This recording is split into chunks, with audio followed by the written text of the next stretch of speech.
You are listening to the Free Spirit Astrology Podcast.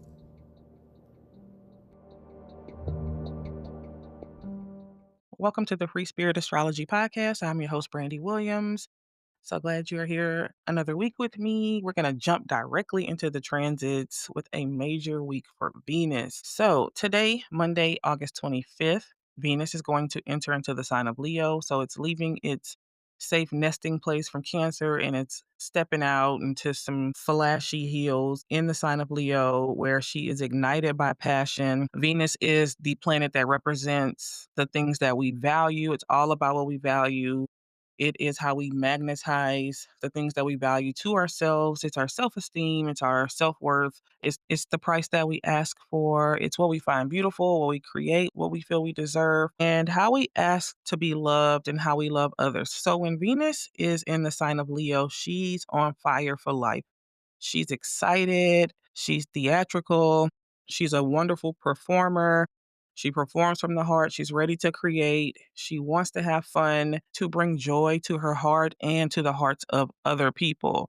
And so this is a Venus who is a lover. She's a lover girl. She wants to make love. She wants to spread love and she wants to have fun doing it. So this Venus doesn't mind being on the scene. It's not looking to be seen. It just doesn't mind if you see her because she's gonna pop out and sing her song in the middle of the street. And she might draw an audience, and that's fine, but she's not necessarily looking for one.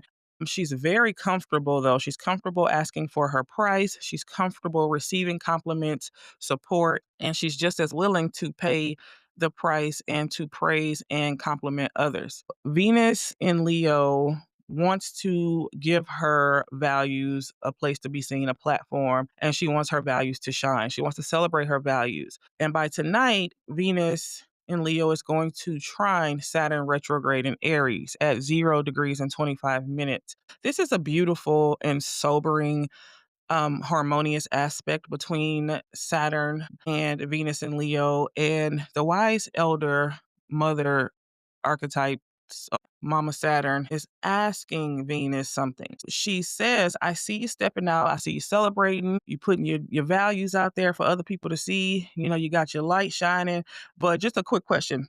Are those your values? And the reason why she's asking that because any planet in Leo has the potential to put on a mask and to perform and do things for validation to draw a certain type of crowd, but it may not necessarily be the thing that you want. So Mama Saturn came to ask you, are these your choices? Is this the price that you feel aligned to? Is this investment an investment that you want to make, that you feel good about making? Are these the things you really want to be a part of? Is this your man's in them? Are you being true to yourself? Are these the people that you feel most aligned with? Do you have to shrink? Do you have to suck something in? Can you be yourself in that friend group, in those relationships, in those family dynamics, in that room of people that you're speaking to? Are these your people? Saturn in Aries is all about reframing and restructuring our life so that we could be our most authentic self, so that we can be in the spaces that we were meant and called to be in, and not to do things according to pleasing other people, following traditions or rules that we don't feel aligned with. You know, we want to be the freest versions of ourselves.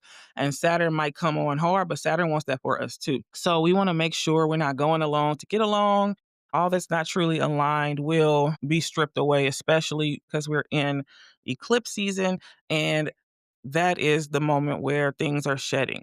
So then Tuesday, August 26th, Venus in Leo is going to sextile Uranus in Gemini. And this is giving us a spark of inspiration. After Mama Saturn gets hold to us and asks us, is this really what we want to do? Something happens. There's a download, there's a dream, some type of synchronicity in the shower, and we suddenly realize that we want to be a part of something specific. We have a message or we have an idea we want to create and put into the world that is true and authentic for us. So we're going to get a spark of inspiration this week. We could be meeting other people. We could be invited to some situation or invited to log on a platform and we see other magical unicorns just like us, new possibilities. We could experience something that we really want to be a part of, and that thing wants to be a part of us too. That's why it's calling us. And this is a great week to connect with others. If you've been invited to something and you kind of on the fence about it, I think you should go. If all things align, I think you should make it to something this week because you could be connecting with people who have great ideas and who could connect you to something that you've been waiting for. This is a good time to connect to your own creativity and really jump in. If you have an idea, write it down before it disappears from your mind and take action on that. Today, Mercury in Leo clears his shadow. It's a green light on the things that we want to do and be a part of. So, this is a great week to get out and do something new and to try a new idea that is calling to you and speaking to you. Also, later on Tuesday, Venus in Leo is going to trine Neptune retrograde in Aries. And this is a beautiful connection, a beautiful opportunity where our values smash into our ideals, the things that we feel like we've been dreaming about are running towards the things that we love and desire, and they're hugging and they're just in this slow motion embrace like the Notebook. And this is a great week. I feel so good about this week. This is a week where we want to pour ourselves into something that really fills us up, that makes the heart space swell. That's what Venus in Leo is about. She's about passion and expression and love and joy. Can you create something that brings you joy?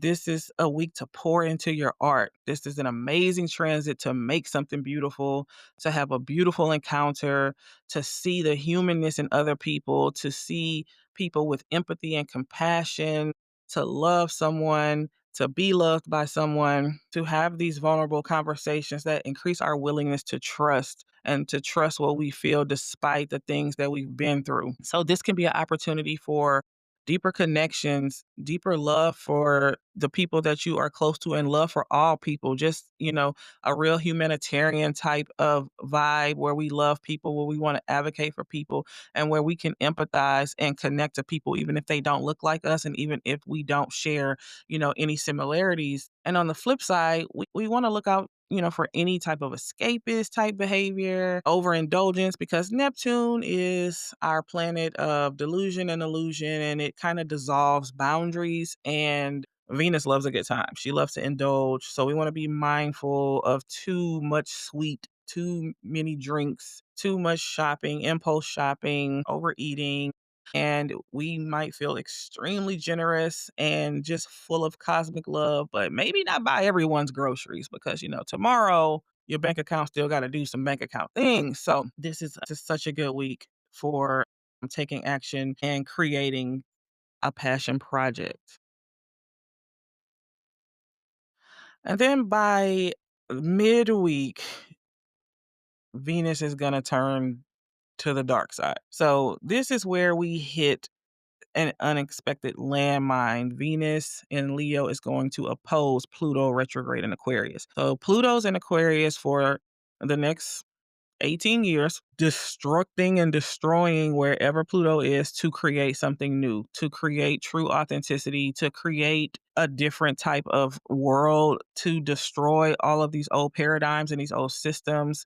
Pluto is the planet of hidden things, things that need to be torn down, death and rebirth, the cycle of destroying something to make something new.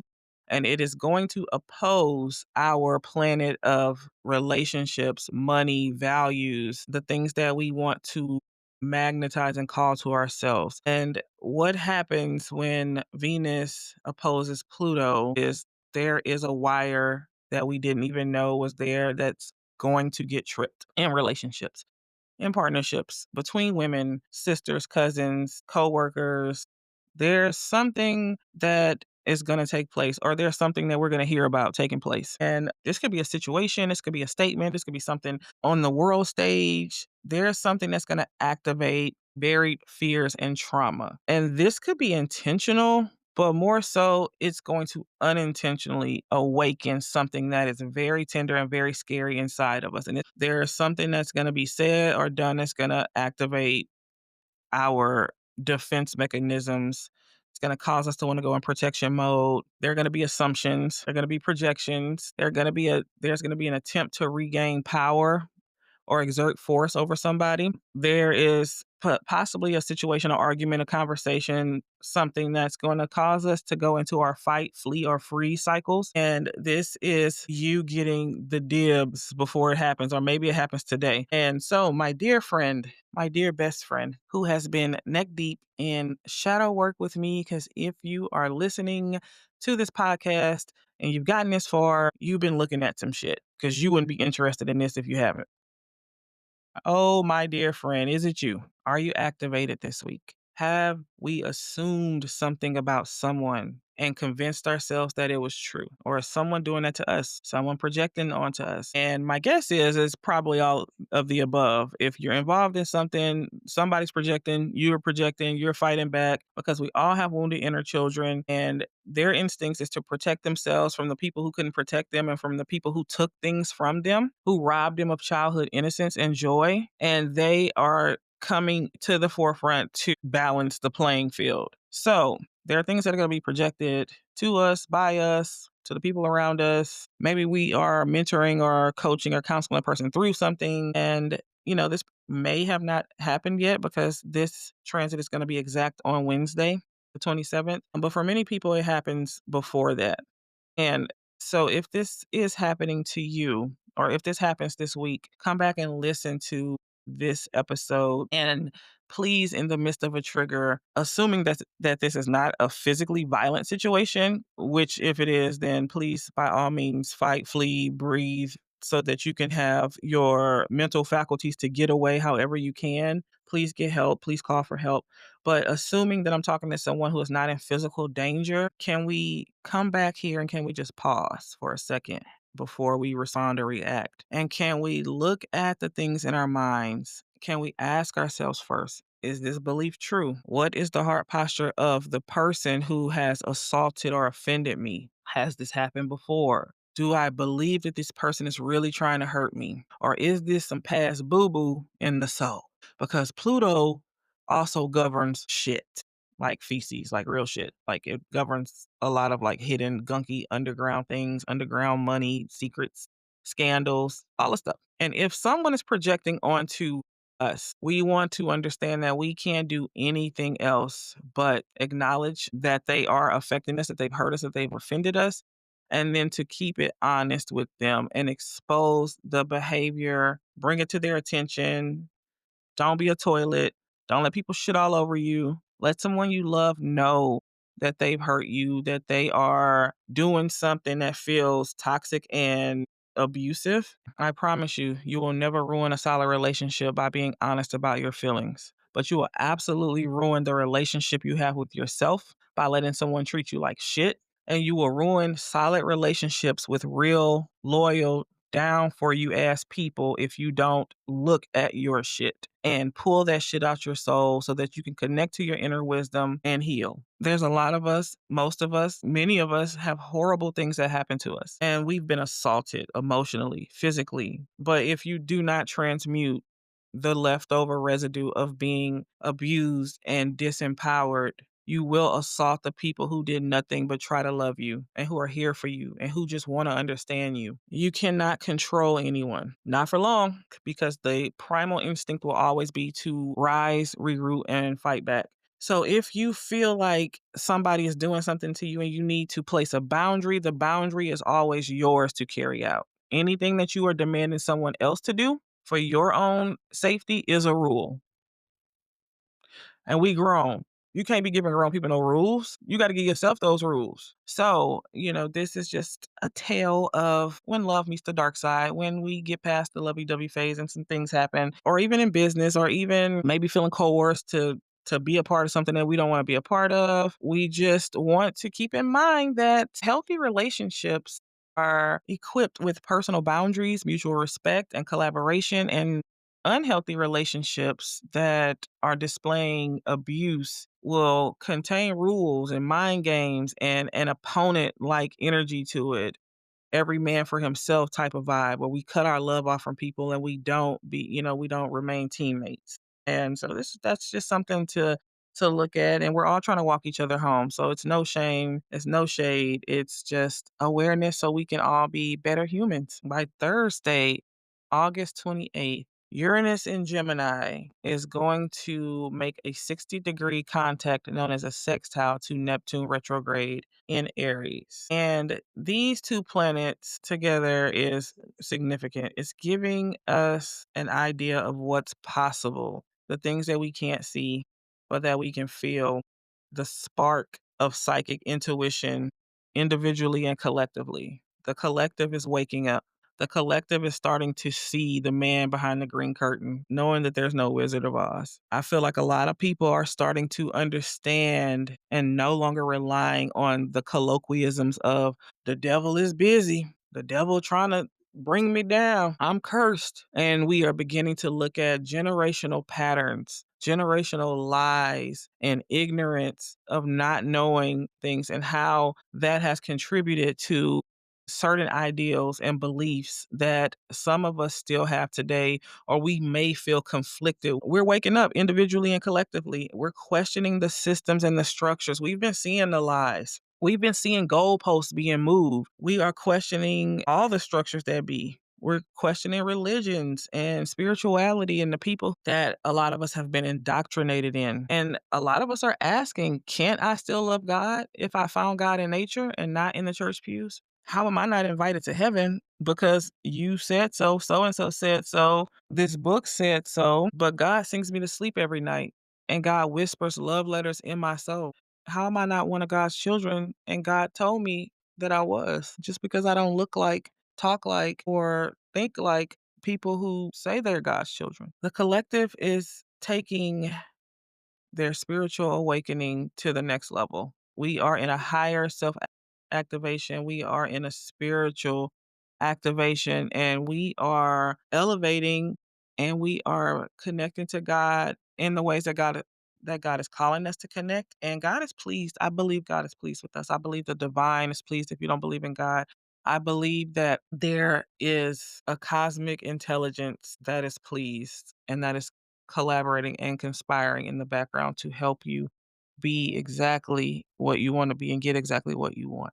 And I love to see it. So we may see some hidden technologies be revealed, more spiritual things that we thought was impossible and sci-fi like becoming a part of our reality. We're going to be seeing some things that are going to blow our minds. So that is all I have for this week actually. I did pull some cards. I have an astrology deck that I really like. Forgot what it was called. I'll put it in the show notes. And this is a message I feel that Spirit wanted me to relate to everyone who's listening today. And so Spirit says, notice all the things that hurt you in life. Look at the pain points and connect the dots. Acknowledge the residue of pain that lives inside of you and how it has embedded into your sense of self. Notice where you believe you are flawed, cursed, or where you have failed, or thinking that life will always be like this. And can you find a safe space inside yourself, this space in your soul where the divine lives, where God sees the God in you, the divine in you, and wants you to see it too?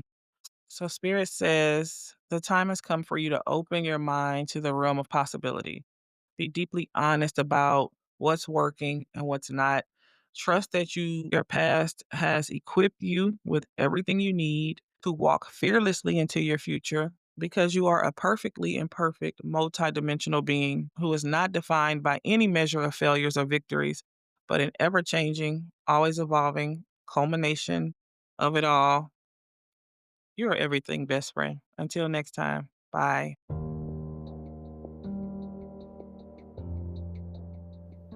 You are listening to the Free Spirit Astrology Podcast.